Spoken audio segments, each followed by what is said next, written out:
My name is Shuki, and I'm a huge fan of M+ in World of Warcraft. I decided that it would be a nice idea to share with you interesting runs where we, in some sense, shake the meta or didn't use a specific dungeon covenant, because I believe that a lot of people in the game are not so happy about how the covenant system is balanced, and a lot of people sometimes think that you cannot, for example, time a simple key without a specific covenant. But I actually believe that you can do that. It's definitely not easy, but it's a challenge, and I'll be happy to share that challenge with you here in this episode, because it will be a series of different runs. We'll be looking at Tyrannical plus 20 hosts, which was timed by the team. You can see the team is sustaining of contains a tank, which is Vengeance Zimmer Hunter, Mage, Shadow Priest, and Hunter, and me as a Mistweaver Monk. As you can see, or maybe you see later on, we don't have VENTHYR, so this dungeon will be without VENTHYR on plus 20. And as well, we have Tyrannical. I mean, Tyrannical is still very different affix compared to Fortified. The changes Blizzard did to Tyrannical were definitely nice, but Tyrannical is still something we need to be looking forward to. I'm also like playing something, or always something untraditional on my monk, as you can see as talent. So I'm not using GG. Reasons for that I will just explain in another video, but for now I'm using the statue. I'm using the U1, so the traditional Celestial, and I'm not using Mana Tea, I'm using 5 cycles. But without wasting more of your time, guys, let's dive into the run and see. So we here started the key. As I said, it's 20. It's on Tyrannical, Raging, and then we have Quaking. I would say like the affixes were okay. For host, it can be, host is always like tight on timer, so no matter what the affixes are, that's like my personal opinion. We are currently fighting the trash before the first sprite. Here you can see the Houndmaster, for which you can always use Paralyze as a monk to stop the rapid fire, or use it to just stop the cast of Royal Beast. It's really good. You can do that with Leg Sweep as well, and in general, like, help your tank like kite when you like Leg Sweep and stop those two casts, because the rapid fire and the Royal Beast on Fortified, they're actually hurting. So here is the Pride. Something very important, I asked the mage to not convert the Pride. So in the first 50% of the health of the Pride, I'm not using my Celestial. I wanted this video to be also like a way to show you guys how, maybe, and when to use your Celestial. For me, it's working out to only use my HOTS up to 20% of the Pride HP, and afterwards, after 50% of the Pride, I'm popping my Celestial. My Celestial is popped off now, and I'm healing with Enveloping Bread. As you can see, I'm Nightfare. Yes, I'm a Nightfare. It's a bit unusual, I know, but I'm making it work for me the way I can. We're going here. The healing was, I would say, quite intense, but it's not impossible. Like, it was around, I think, 12k. It's very important, again, that you don't pop Celestial before 50% of the Pride. Here I always watch out for the Dispel, because the Dispel here has to be, especially on Fortified weeks, have to be dispelled as soon as possible. But even here on Tyrannical, you can say that it hurted Armin the Hunter a bit more. I have also like fortifying brew always for this construct. And I'm not using any specific like cheat dead trinkets for the tanks. I'm using the Dreadfire vessel. Reason for that is that I actually prefer to have every additional damage, because Monk currently, before the changes Blizzard are introducing to monks for 9.1, monks are not doing that much damage. So every little damage counts. Here I will probably get hit by the frontal, and you need to be very careful. Like, even if I'm here to this side, you need to be really behind the mobs, and those mobs have like the potential to just one-shot you, and you definitely want to avoid that. You definitely don't want to be me on that pool. That goes for every like melee hero or melee DPS. Like, you actually want to be behind the mobs, because the deadly thrust is actually quite deadly. Like a lame joke, but it's true. I'm here trying to DPS as much as possible. Good thing about Tyrannical is that like you can spend a lot more time DPSing the trash, because the trash is like way easier. As a monk, that's like very important for me. The first thing I do when I go into a pool is always giving Mystic Touch to the mobs. I know a lot of you might not be comfortable in being in melee, but that's actually quite good to just go and give Mystic Touch, your buff to the mobs, because every second with it, that's like 5% increase physical damage. That's like great for the group, especially for people who can benefit. Here, for example, I delayed a bit my dispel, and you can see what happened. It's not good, so you want to dispel that as soon as possible. You cannot count that people will kick that, especially in perks, so you need to be aware as a hero. That's like the second pride. Again, on the pride, the mage is not combusting, so we use our Fairy Stomp here. My Fairy Stomp is giving me mastery because I play with Niam. And using this mastery, I'm trying to heal people only like by Rising Mist, Refreshing Hots, and now I'm popping my Dragon. It will be like on every pride, I try to have two things.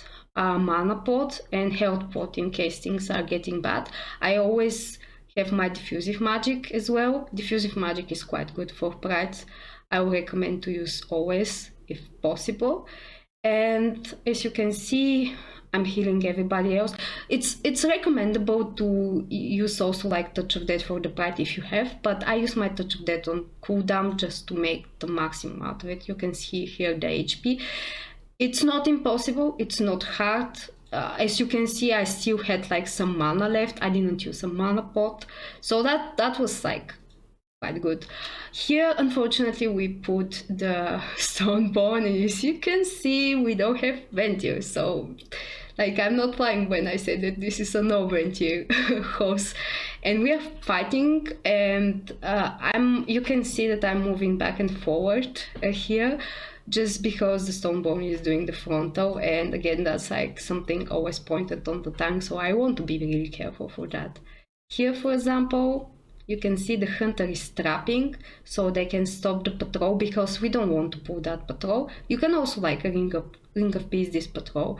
It's actually quite helpful to avoid some trash packs with ring of peace. It never gets you in combat as long as you are like far away from the mobs, and ring has like enough range to cast it really far. Here the rapid fire was stopped by my paralyzed again. As I said, always watch for that. If you can stop it with any of your ability, go for it. Now the tank wants to kite, so we have the blinding shot. Like this expansion, I think it's like harsh on tanks. Here the rapid fire was stopped again, so they had to kite. So you as a monk, you always want to be aware when they're kiting, when they need your help and assistance. With stuns, with everything, you have ring of peace and so on. Because some of the tanks are not that mobile as like Vengeance Demon Hunter, so you will see here perfect quaking, because So you're like in completely synergy with other people, so you quake each other. But I don't think quaking is like bad. It's actually, after the rework, it's pretty nice affix, as long as people don't are not like 100% selfish and move away and spread like everybody's spreading here. I'm also like all the time, as you can see, casting Rising Mist, so like Rising Sun Kick to refresh my HOTS. Here's the next pride. Like in HOTS, the prides are happening really fast, but it's good that for every single pride you can have your Celestial. Doesn't matter which one. You can play with Chiji. I play with Yuan just because it's for me. I find it better, but it's like personal choice. I think that you can play whatever you like, and my opinion or my playstyle might not be suitable for everybody else, so I'm not recommending it. It's just like, again, an overview what you can do with that. And as well, like, I'm not playing perfectly. As you can see, I'm making mistakes as everybody else, and that's like completely normal for this game. Here, this sprite took as well a bit longer. The mage, as you can see, haven't combusted, but again, I asked him to not combust. I also like use my revival, which I think I could have holded, but I mean, safety first. Like, if you need to use your revival as well on the pride, in perks you never know how it is. Like, some perks are not committing anything to the pride, so you as a healer, you have to be prepared for everything. As a monk, you have a lot of healing, especially single target healing. So I think pride is like a good affix where you can actually pump a lot of healing as long as you know what's up. I genuinely like don't cast a lot of Essence Font. Maybe I would say that it's like worth to cast it during prides, but outside of prides, try to heal always with Renewing Mist. I try to have my Renewing Mist running on targets as often as possible. Here, the Warrior Beast, somebody will stop them. Excellent. Like, you don't want the Warrior Beast to go to the moment or the Rapid Fire to not be there uninterrupted, because it's hurting too much the whole group and the tank as well. The tank silenced them, and now I will just ring him in a second, because like these gargoyles, they're actually hurting a lot. I think this dungeon can be pretty harsh on the tank, so don't be surprised if your tank is kiting. It's not because they hate you and they don't want to stay in your grand effects. Now we're wondering if we should go and do more trash, and somebody suggested, okay, let's go and do more trash. But you can see something which was not intended for this run. We'll pop the pride after this pull, and you don't want that ideally, especially on Tyrannical, because you want the pride to be for the next boss. And in that case, we'll have the pride for this boss, which it's not the best. I would say the next boss is like way harder. This boss, the very first boss in host, is like a target dummy, unless like it bugs out. Yeah, actually this boss was bugging out in the beginning of the expansion. I think they fixed that, but don't be surprised if he bugs again and just kills you because the wines are twisting and you cannot understand where they're going and so on. So that happened in the bug before. Here we have again, yeah, the lovely pride. That's the foremost pride. As you can see, I'm essence founding and I'm trying to maintain as much as possible Renewing Mist. I'm using Tear of the Morning legendary. It's actually, in my opinion, really good for M+. The healing output is quite good, and it's good as well in perks where people just take too much unnecessary damage. Also, some of the people like who are in this group, before this key they never like timed a 20, so like again, like I think everybody did well in this key, considering the fact that it was Tyrannical. I would say that Tyrannical is not easy, and we also don't have CR. I mean, we have NG CR, but during the whole run we won't have any deaths. But one more important thing is that, as you can see, we don't have druids. Druids are quite needed for a lot of times. They actually want them. A lot of healers who are like way more mana dependent, like Mistweaver, they will feel comfortable with the balance druid because of Innervate. But that's like not 100% needed, as you can see. I didn't feel that I have any mana issues, especially on Tyrannical. I would say that the incoming boss damage is expected when it will happen, how much it will hit. You definitely want to dodge everything as much as possible, because if you don't dodge, you're most of the time dead. Like there's no exception. Even like on Lorky, some of the mechanics are like basically one shot. So don't think if it's like 15, you can like just whack on mechanics. While on Fortified, I would say it's like less forgiving, especially like with the Deadly Thrust and some other mechanics on bosses. It's like way more easier for people to just whack and maybe just do more DPS, who knows.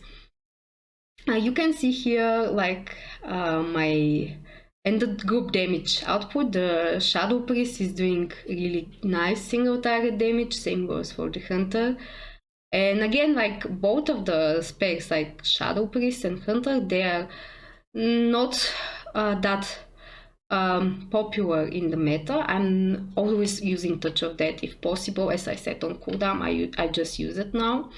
And I reached 2k damage, which is like, I would say monks have really good single target damage. And if you can spend a lot of time in melee, if the boss is not like healing intense, you can pull a lot damage on the boss. So that's quite good. In other situation, when it's like too healing intense your damage, you can see that it will fall behind. It's how it goes with monks, sadly.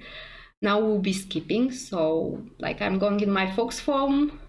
The sad part about this is that if you go in fox form, I don't think you can like dash with the ability, so you have to be careful with that. But you can pre-fox and use your invis spot for maximum speed. That's like very important if you're skipping the first trash packs in Plaguefall. Just to have the maximum movement speed. As you can see, and as I said, for this boss we don't have Pride, we just have Bloodlust, which the timer is already running. I don't know how long was this boss, but you have to be very careful. Here I have seen a lot of people failed because you need to decurse this spell. Who can decurse? A druid, a shaman, a mage can decurse. And any type of druid, any type of shaman, they have to decurse the person who has their circle around them. And with this circle, you want to kill the mobs, the little mobs which are spawning here from the corners. And I would say that a lot of people maybe are not aware of that mechanics, but if you have decurse spell, look around who has the circle and decurse them. Like here, for example, it says it's on Arlene. Arlene is the curse. Arlene gets the curse. And it's very important to dispel, because if you let the person be leaped on, it can end pretty bad for them, because they will take a lot of damage. And it can actually just like one-shot them, depending on like how much versatility they have. So it will be really unpleasant, I would say. So as you can see here, the leap is on Arlene. Arlene gets dispelled and he actually disengage. Here, any movement ability is welcome. Like you can fox away from the boss. You can Transcendence. Here's my Transcendence. You Transcendence, like there is a countdown. When the boss reaches 1,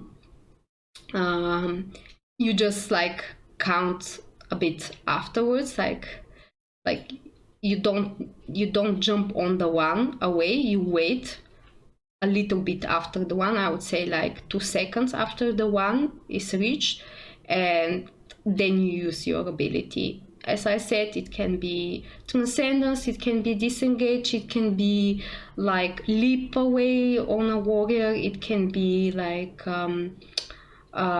dashing, it can be blinking or leaping. It doesn't matter. Like every movement ability, it can be really helpful. So here you can see the tank got hit, so he actually poked. So you cannot imagine how it is for a DPS to get hit by that. Like it's quite a lot of damage, I would say. So always like be careful with that and decrease your teammates there, because it's actually pretty bad if they get hit, especially on Tyrannical. I always keep a revival here because when the ads are dying, they're emitting a lot of like damage, which is inflicting the whole group. So you have to be careful for that as well. And that's like the final. As I'm stunning them, you can ring them away, silence everything else, like just to stop those casts, because the casts are also like not that pleasant. And we'll be fighting here the mobs. Here we have again the Houndmasters. They're my favorite mobs here because they have the rapid fire and the royal beast. As always, as I said before, you have to interrupt those casts. The shoots are also like kinda ugly, but the most ugly part is the blitz here on the tank for the gargoyles. So the tanks usually start kiting early on. Here we will have royal beasts, which will be stopped. I don't know which stopped them first. I would say the fear, my paralyze didn't stop it first, as it seems. We have also like raging, so those guys are very bad and very mad at the tank, so you have to be careful. Here, this rapid fire, I had a stun for it, so I stunned. And of course you want to be standing behind the mob. I'm using my Dreadfire Vessel. When it comes to DPSing as a Mistweaver Monk, you don't have that much of a choice. I would say use everything on cooldown. Like using things on cooldown and optimizing your DPS that way, it can be the best you can do as a monk, just to have like maximum uptime. You don't need to play like Dreadfire Vessel. A lot of people find it meme. If you can just play it, you can play something which gives you like more healing, or it can be a cheat death for your tank, just like the Keltas trinket, the rising Sun King trinket, which is like really good. I have that, but I'm not using that just because I don't feel like I'm lacking like single target healing on targets. It's good, it's helpful, I would say, but like it's not 100% mandatory if you don't have it, of course. If you have it and if you can like use it, just go for it. Like I won't be stopping you for that. On this boss, as long as people kick, you can have like pretty good damage. You can see that I think at the end of the boss I end up with like 1.5k, which is good. I had cases when we were doing like a 15. I think it was earlier today when we were doing a 15. I did so much healing on that boss because people overlapped kicks. And when they overlap kicks, it's not that pleasant. And also we had like somebody ninja pulling a gargoyle, a stoneborn, sorry, and we didn't need that because again we didn't have VENTHYR. So yeah, be careful. Like that's also like an issue here with this dungeon, that you have to be careful with the gargoyles. You don't want to ninja pull them if you don't have like a VENTHYR. Usually people use them for the prides. I think they're quite helpful for prides. Their single target is like way more noticeable than when it comes to DPSing with them on like bigger packs. So if you can use them for the prides, of course. And here, as you can see, I'm just like throwing like renewing mist on people. Enveloping mist is always something I run on the tank. I cast it quite a lot, and it doesn't feel like it's punishing when it comes to mana. I think I I really like wife cycles because it helps me a lot to not waste a lot of mana. It has good synergy as well with Tear of the Morning. Um, Mana tea is good for like pumping a lot of healing in your celestial, but it's not needed for me during prides because I always make sure that I have enough mana. That being said, like I try to sit for mana as often as possible without making the group waiting on me. Like you won't see me asking for that. Like I just have my own moments when I can sit and drink for mana. Some of the affixes are not that pleasant for these purposes, like spiteful because you are in combat all the time, but you are always like have to be careful with your mana as a monk. A lot of people dislike that about monk, but I would say that that makes monk a bit more challenging than other healers, just because you have to be aware and you have also to be prepared for every single situation, including like surprises in the middle of the dungeon where you need to cover up the healing. As you can see, I didn't use any mana here. 1.4k. Here, as always, like just giving Mystic Touch to the mobs, like that's like very, very important. You have to be careful because sometimes the tanks are not taunting this guy right away. This is not the case. Like here, the tank taunted the big mob, but sometimes they don't do that, and I'm getting aggro from it. So be careful. Like watch what your tank is doing, and also help them. As a monk, you have, as I said, a lot of things you can use for your tank: as Ring of Peace, a Stern, Leg Sweep, Paralyze, and one more important thing. Cocoon is, I would say it's a good cooldown, but it's on a very long recharge time, so it's I would say that I'll be happy if Blizzard are a bit generous and just reduce the cooldown, but let's not be greedy, guys. One more thing is Tiger Wurst. Tiger Wurst is quite good for tanks which are not that mobile, but even for mobile tanks it's quite good because it's giving them movement speed. It's like as well as like a freedom thing. You can freedom people who are like rooted with it, so that's quite good, and it can be used in various situations. So I'm not a fan of like Chi Torpedo or Triple Roll. If you can, always use Tiger's Worst. That's like my personal advice. I think that Monk can like give a lot of like utility to the whole team, and Tiger's Worst is one of those little things which can matter. Especially, it doesn't matter if it's like for your tank or a slow DPS, like a DK or a warrior. Like some of the players, the DPS, says they're not having like a lot of mobility due to Covenant choice as well. I like that a lot of Covenant choices give you like some kind of movement speed, but it's still like I would say weird. Still not that I say it's pretty good so far. Here's the last sprite. For this last part, I ideally don't use my revival because I want to have it for the boss. We have 2 soaks on the boss. Usually the tank is double soaking. If you have immunities, people with immunities double soak. But you have to be really careful and coordinate well when people are soaking because you don't want to overlap and you don't want any like free casts on the statue to go through because the damage is quite intense. So the tank is double soaking. It always happens in melee, so you have to be in melee of the boss, but you can see in a second how we do that. I usually keep my Dreadfire vessel for the boss so I can have it with the Prideful buff. It's quite good. And here we heal the Pride without revival. As I said, we didn't even use like a mana pot or healing pot, which is quite good. And it's still like intense.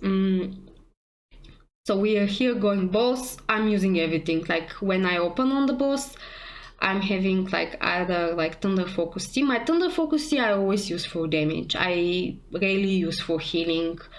I think there's like one occasion here on this boss when I use it for healing. Everything else is like for pure damage. And here is like the first soaking. the tank would soak too. And you can see Arlene, who is the hunter, who will just be here and just soak with turtle, two of them. The tank is on the other side, so they are soaking two of those statues each, and I have to heal only them. Oh, actually he didn't turtle, he actually used a defensive. Still like pretty brave of them. A mage can ice block as well, and also like soak. I think you can soak too as a mage, and if you ice block. Here the tank is getting like a nasty debuff from the boss. Be sure that you are like taking care of your tank. It's not only in the intermission where you actually need to heal. It can be quite like a chunk of damage, and most important, if this debuff is applied before the boss died, it proceeds after the boss. So like be aware. Like here we have the ice block, beautiful ice block, and the beautiful quaking. So I am forced to use Mycocon here for the priest because yeah, it was a bit nasty, I would say. But I didn't use revival, so it was like, even here revival is not needed. But I would say that I cannot wait for the changes of revival in 9.1. It looks like way better for raids at least. In dungeons I'm not using that much, and I would say that Monk has like very good overall single target heals. So like having like revival is always like good to praise, but it's not like 100% mandatory. Here the statue, I'm always trying to dodge them. Sometimes I'm too careful, and you can see that here as well. Like, and I'm also like painting beautiful trees with my fairy stomp. Oh, Ari almost like jinxed it here with the 0 deaths, but still he didn't die. And after this circle, he will apply the bleed on the tank. Yes, Stigma of Pride is called. And as you can see, it's persists after the tank is, like after the boss is dead. You can see the overall healing here. I would say it's a bit, but I didn't feel like pressured mana wise. That's my damage here, 1.3. It's you can definitely do more. I'm far from the thought that I did well damage wise, but I would say that on Tyrannical weeks I definitely like I'm feeling more better and free to do damage. You can see everybody else how much damage they did, and we actually timed the key without any deaths and without a VENTHYR. I hope that you liked the video. Drop any comments below. If you have any other questions, feel free to stop on my stream. There I'm like sharing on daily experience what I do in the game, and we can always like exchange opinions about the game. My opinion doesn't mean the complete truth.